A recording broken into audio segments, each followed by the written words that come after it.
non è un ingegnere, fa finta di essere un ingegnere. No, sto scherzando, però per dire il nostro è un ateneo che vuole essere un ateneo multidisciplinare, che vuole dare ovviamente giusto spazio alle scienze, alla biomedicina, ma che vuole dare uno spazio importante a quell'aspetto dell'arte, del cinema, della musica, della creatività, che fa parte della crescita della nostra specie. Senza questo aspetto che ci fa riflettere, che ci fa un po' giocare, che ci fa passare del tempo con noi stessi, ma anche condividendo l'argomento, i famosi cineforum.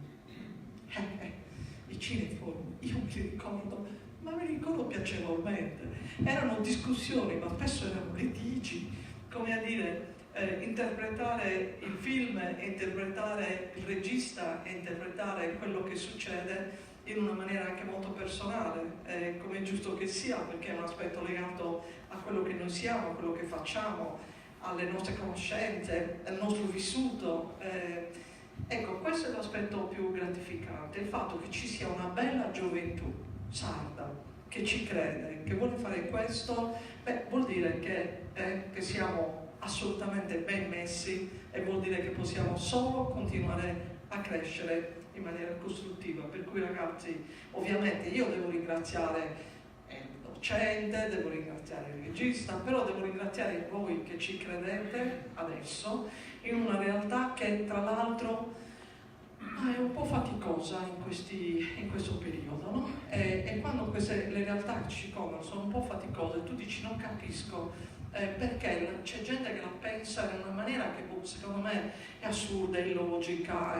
Ecco, lì l'arte, e soprattutto l'arte che comunica con immediatezza, aiuta moltissimo, è uno degli elementi fondamentali per continuare a dire che invece è importante essere inclusivi, è importante crescere insieme, è importante dare un contenuto alla propria esistenza, non respingendo, ma includendo. Ecco, in questa realtà l'arte è fondamentale. Di questi tempi credo che questi concetti e questi approcci sono non solo piacevoli, ma sono necessari. Per cui grazie per quello che fate e in bocca al lupo per quello che farete. Vogliono fare tutti i registi, non ho capito bene, io pensavo che volessero fare tutti gli attori e ho detto, e invece no, il più gettonato è il mestiere del regista, per cui stai attento perché qua arrivano un sacco di